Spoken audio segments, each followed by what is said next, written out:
Halo semuanya, pada video kali ini kami akan melakukan wawancara tentang kerukunan umat beragama terhadap pemeluk agama dari agama Buddha. Baik, sebelumnya kami di sini bersama dengan Menteri Utara. Perkenalkan, nama saya Stelios Levinson. Perkenalkan, saya Hansen Wijaya. Perkenalkan, nama saya Freddy Junio. Perkenalkan, nama saya Novan Dojai. Perkenalkan, nama saya Stephen Lee. Perkenalkan, nama saya Jeffrey. Perkenalkan, nama saya David Silawati. Bante, pada hari ini saya mau wawancara Bante mengenai kerukunan umat beragama. Pertanyaan yang saya tanyakan, bagaimana ajaran tentang metta atau cinta kasih dalam agama Buddha dapat menjadi dasar dalam menciptakan kerukunan antar umat beragama di tengah masyarakat yang beragam keyakinan. Terima kasih kepada rekan-rekan mahasiswa dari Kroskill Medan, Departemen Namo Buddhaya, selamat datang.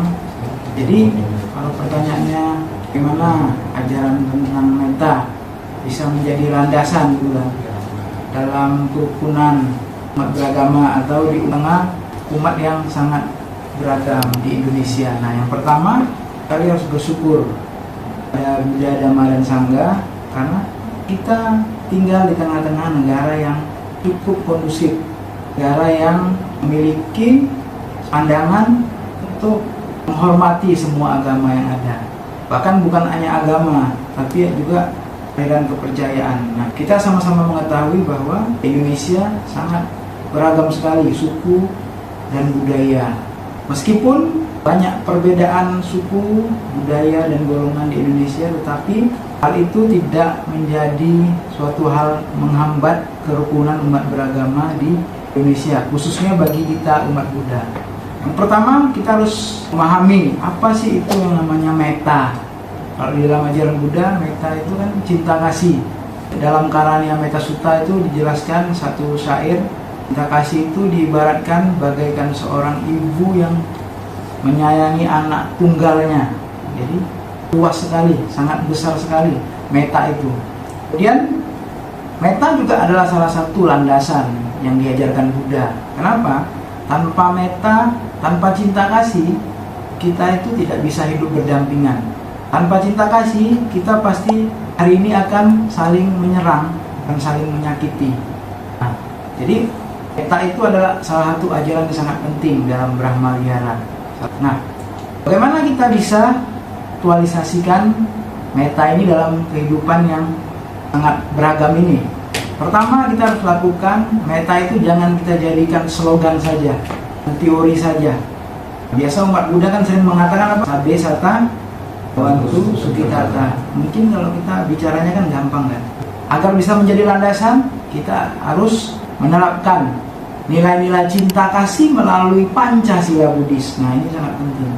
Panatipata, Weramani, Sikapadang, Samadhyami. Saya bertekad melatih diri untuk tidak menyakiti atau membunuh makhluk lain. Itu tadi, metta harus kita jadikan langkah-langkah, harus dipraktekkan itu maksudnya. Kemudian metta dalam agama Buddha sumber daripada keharmonisan. Karena metta diajarkan untuk menghormati agama yang lain. Jadi bukan mengejek agama yang lain. Tim Asoka pernah mengatakan, jika seseorang menyerang atau menghina agama lain, itu artinya dia sedang menggali kuburan agamanya sendiri. Nah, ini metta itu sebaiknya kita aktualisasikan dalam kehidupan kita sehari-hari. Apalagi di tengah sangat beragam. Di Indonesia kan ada 6 agama yang difasilitasi oleh pemerintah. Ada 3 kerukunan umat beragama. Yang pertama, kerukunan intren agama. Yang kedua, antar umat beragama. Yang ketiga itu umat beragama dan pemerintah. Nah, ini kita harus sebagai mahasiswa, kita harus memahami konsep ini. Jangankan dengan pemerintah, kadang-kadang ini mohon maaf, kadang-kadang sesama umat Buddha sendiri aja juga sering menghilangkan nilai-nilai cinta kasih, ya, kepada alam semesta juga. Kalau kita nggak punya cinta kasih kepada alam semesta, ya, kita lihat aja itu sembarangan hutan ditebang, ya kan? Jadi akhirnya apa? Bisa banjir bandang. Itu kan juga salah satu nilai-nilai yang tidak mencontohkan cinta kasih, ya kan? Jadi ajaran metta itu bisa jadi landasan juga tergantung diri kita, pribadi kita. Seperti yang saya bilang tadi, kita bisa nggak mau menjalankan Pancasila Komunisme. Meta bukan hanya ucapan saja loh. Meta itu bisa kita hasilkan dari 3 pintu. Itu kalau dalam Saraniya Dhamma Sutta. Dan melalui apa? Dari pikiran, melalui ucapan, melalui perbuatan badan jasmani. Nah, saya kira itu. Kemudian ada pertanyaan kedua, dalam kitab suci diceritakan bagaimana umat Buddha diajarkan untuk menyikapi perbedaan pandangan dan keyakinan agama lain, dan bagaimana sikap ini mendukung kehidupan yang damai dan rukun di masyarakat. Oke, baik. Upali ketika diutus itu dia mengatakan tentang agama-agama yang terdahulu. Maksudnya menjelek-jelekkan beberapa agama-agama yang ada, terutama agama Buddha. Nah, kemudian salah satu sutta, saya lupa nama suttanya, disebutkan perbedaan itu jangan kita jadikan suatu ancaman. Justru perbedaan itu harus kita jadikan sumber perekat. Kalau di Indonesia ada moderasi beragama, mau menjunjung tinggi toleran. Nah, salah satunya dengan mengembangkan sikap toleran. Toleran di sini bukan yang pasif ya, tapi dalam ajaran Buddha disebut toleransi yang aktif. Jadi kita itu kalau berbeda, ya nggak apa-apa. Kan kalau memang beda kok. Kan kalau memang beda. Kok Buddha dengan agama yang lainnya beda. Tidak bisa kita samakan. Terus kita jangan mengatakan, oh di agama kamu kok begini. Terus kita menjawabnya dengan teori yang ada di agama kita. Itu kan udah nggak nyambung. Itu juga sumber konflik. Jadi intinya pokoknya saling menghormati dan menghargai. Kita nggak bisa menggunakan agama kita untuk menjudge agama orang lain. Oh, agamamu kok begitu? Agama saya aja begini. Kenapa nggak ikut saya? Kan tidak begitu. Kan tidak begitu. Waktu di Indonesia kan diajarkan begitu, sesuai dengan budaya Nusantara, menghargai dan saling menghormati. Jadi salah satu yang bisa kita lakukan adalah saling menghormati. Tetangga kita ada kegiatan keagamaan, kalau halaman kita luas, oh, toleransi yang pasif itu membiarkan. Nah, saya kurang setuju. Oh, biarkan aja lah mereka. Justru kita harus mengembangkan dalam ajaran Buddha ya, sampai saya. Bukan berarti kita harus ikut keagamaan orang lain, tidak juga. Tapi kita toleransi aktif itu membantu fasilitas dan sebagainya. Seperti itu. Selanjutnya kami di sini bersama dengan Samanera Jina Sawaka. Baik, mau budaya Samanera Jina Sawaka. Jadi pada kali ini saya mendapatkan tugas dari tugas kuliah untuk melakukan wawancara mengenai kerukunan umat beragama. Jadi sekarang saya ingin menanyakan pertanyaan untuk Samanera. Langsung saja ya. Dalam konteks hidup berdampingan di Indonesia yang majemuk, bagaimana umat Buddha diajarkan untuk menanggapi ujaran kebencian atau diskriminasi antar agama dengan cara yang damai namun tetap tegas. Jadi di dalam Akosa Sutta, yang dimana Akosa Sutta ini adalah seorang warga dari Bharadwaja, jadi namanya itu Akosa Bharadwaja. Jadi di situ ada 3 saudara. Jadi yang pertama itu saudaranya ini telah ditaklukkan sama Sang Buddha, bahwasanya dia dulu pernah menghina Sang Buddha. Nah, habis itu saudara yang keduanya merasa bahwasanya saudaranya yang pertama ini ditaklukkan karena terlalu gampang. Nah, jadi dia di dalam Akosa Sutta itu ada seorang brahmana bernama Akosaka Bharadwaja. Nah, Akosaka Bharadwaja ini karena kakaknya salah masuk ke sangga, karena dia sudah ditaklukkan sama Sang Buddha. Akosaka Bharadwaja ini marah pada Sang Buddha, menyerang Sang Buddha lah dengan kata-kata kasar, dengan kata-kata kebencian. Nah, Sang Buddha diam saja, dia tidak memberikan kemarahannya kepada Bharadwaja itu. Ya. Jadi Sang Buddha cuma mengatakan bahwasanya Akosaka Bharadwaja, pernahkah kau memberikan hadiah pada temanmu atau keluargamu? Nah, jadi Akosaka Bharadwaja ini mengatakan bahwasanya ya, saya pernah memberikan hadiah kepada temannya atau keluarganya. Jadi Sang Buddha mengatakan, apakah ketika temanmu atau keluargamu tidak menerima hadiah itu, apakah hadiah itu menjadi milik yang si penerima atau masih menjadi milikmu? Nah, Bharadwaja mengatakan bahwasanya itu hadiah masih milikku. Lalu Sang Buddha mengatakan, begitu juga dengan kata kasar yang Anda lontarkan kepada saya. Itulah cerita dari yang Akosaka Bharadwaja. Dan kalau kita lihat dari sekarang, agama Buddha ini kan minoritas, dan banget agama yang sering mengatakan hal kebencian kepada kita. Nah, jadi apa tanggapan kita? Nah, jadi kita itu bukan menyerang dengan kebencian juga, tapi kita harus memberikan respon yang baik. Misalnya dia memberikan kita bahwasanya agama Buddha itu tidak punya Tuhan. Nah, jadi kan di dalam Indonesia ini salah satu dasar agama itu kan harus punya Sang Pencipta, sedangkan Sang Buddha itu bukan Sang Pencipta, melainkan guru. Nah, jadi gimana kita tanggapannya? Bahwasanya di dalam agama Buddha itu yang si Sang Pencipta itu adalah diri kita sendiri, karma kita sendiri. Nah, kita bisa menjelaskan secara baik kepada dia, jangan menggunakan yang namanya kebencian. Nah, gitu saja. Nama saya Ivana, agama Kristen Protestan. Pada saat pertama saya ingin bertanya mengenai apa sih pengertian dari kerukunan umat beragama? Kerukunan umat beragama adalah sikap hidup saling mengasihi dan menghormati perbedaan agama. Jadi dalam iman Kristen Protestan ini sejalan dengan ajaran kasih Kristus Yesus, yaitu mengasihi sesama tanpa memandang latar belakang agama orang lain.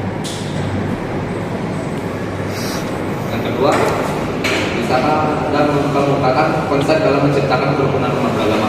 Jadi dalam Kristen konteks, konsep kerukunan itu berakar dari teladan Kristus Yesus, di mana ia berkata, kasihilah sesamamu manusia seperti dirimu sendiri, yang dikutip dari Matius pasal 22 ayat 39. Maka untuk menciptakan kerukunan umat beragama, kita harus bersikap terbuka dan menghargai keberagaman sebagai bagian dari ciptaan Tuhan. Berikanlah contoh dari masing-masing agama tentang kerukunan umat beragama. Pertama, contoh dari agama Kristen Protestan, gereja ikut serta dalam forum lintas agama dan membantu korban bencana tanpa memandang agama. Agama Islam, umat Muslim ikut menjaga keamanan saat ibadah Natal berlangsung. Agama Katolik mengundang tokoh lintas agama dalam perayaan hari raya. Agama Hindu bersama tokoh agama lain membersihkan tempat ibadah lintas agama.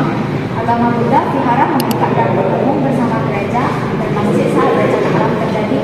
Dan yang terakhir, agama Konghucu menggelar diskusi damai bersama pemuda agama lain untuk mempererat persaudaraan. Selanjutnya, apa manfaat dari membina kerukunan umat beragama? Manfaat dari membina kerukunan umat beragama itu sangat besar, antara lain terciptanya perdamaian, keamanan, dan stabilitas sosial. Dan kehidupan sehari-hari, saya percaya masyarakat bisa hidup dengan rasa aman dan nyaman, di mana dengan adanya terbina kerukunan antar umat beragama. Soal terakhir, bagaimana Anda menjalankan makna dan tujuan kerukunan umat beragama?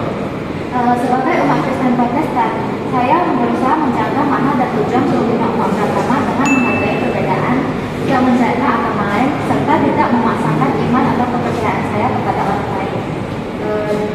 Saya juga menjaga perkataan dan perbuatan agar tidak menyinggung keyakinan orang lain. Dengan menjadi pelaku damai, saya percaya bahwa saya sedang menjalankan kehendak Tuhan Yesus.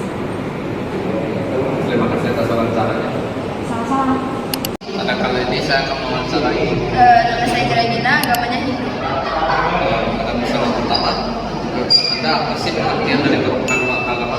Dalam Hindu, kerukunan umat beragama artinya hidup berdampingan secara damai, saling menghormati dan saling memahami perbedaan keyakinan tanpa adanya sikap memaksakan atau merendahkan agama lain.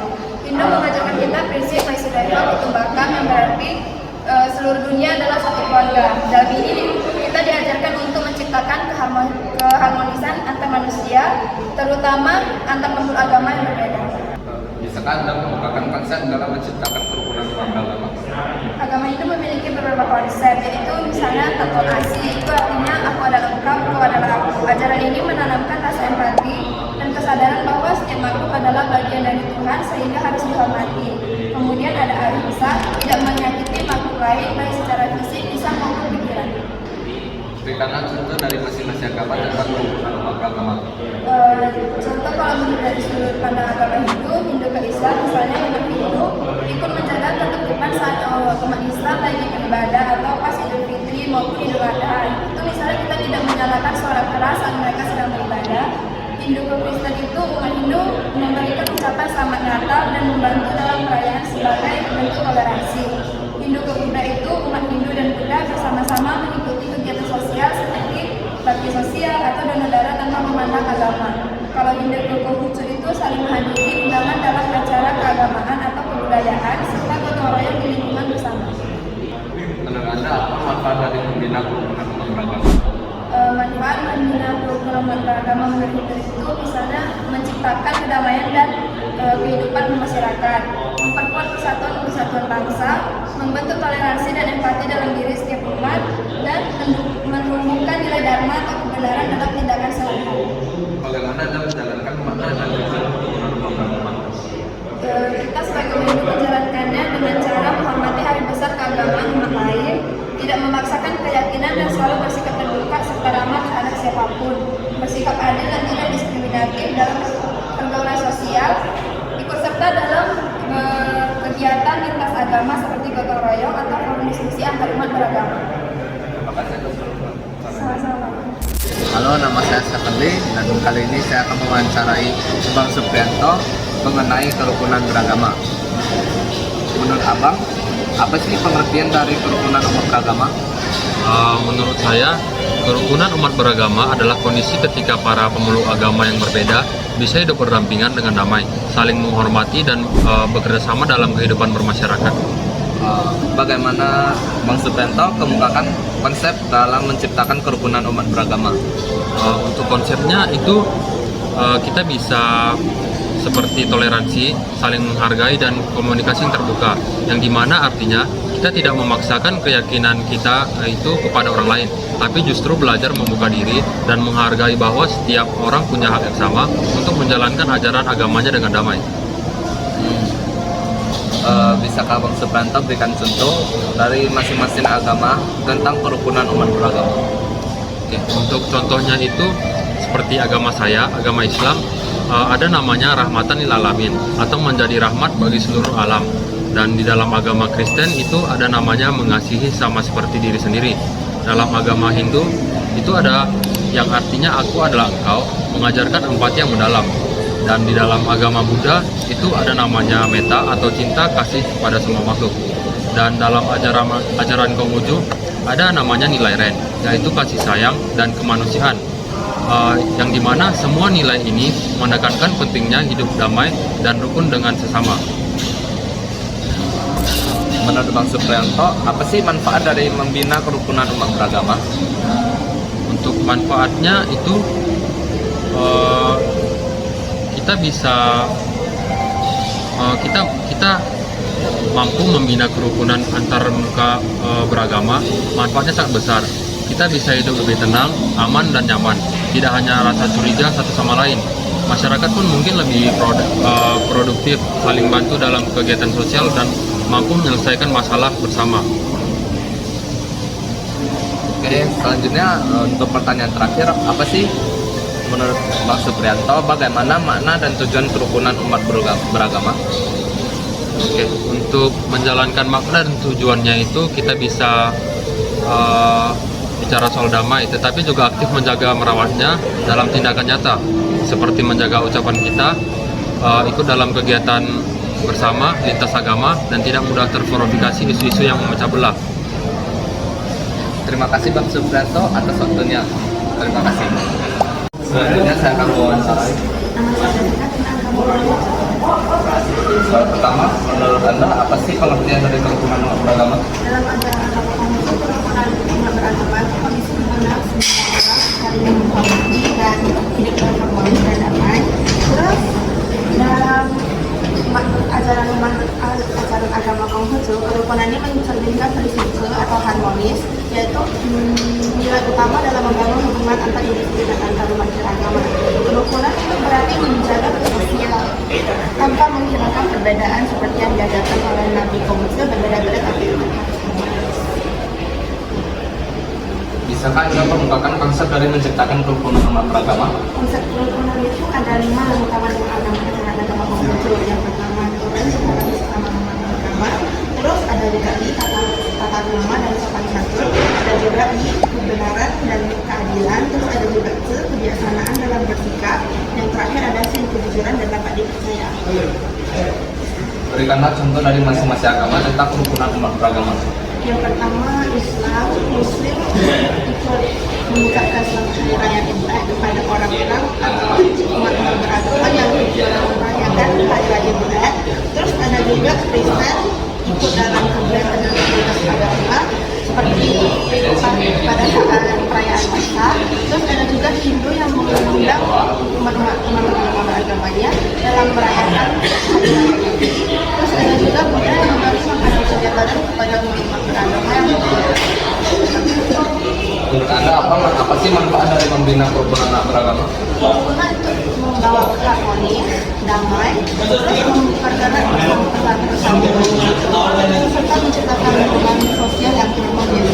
Dalam ajaran agama Konghucu, masyarakat yang rukun menciptakan tatanan sosial yang beradab dan menjunjung tinggi nilai-nilai kebajikan serta saling menghormati. Bagaimana Anda menjalankan makna dan tujuan kerukunan umat beragama? Saya berusaha menjunjung nilai atau cinta kasih dan nilai atau sopan santun kepada semua orang itu memaksa kehendak pribadi saya sendiri. Terus dengan menghargai keberagaman dan sikap saling menghormati, saya dapat berkontribusi dalam membangun masyarakat yang damai, harmonis sesuai dalam ajaran agama Konghucu. Terima kasih atas wawancaranya.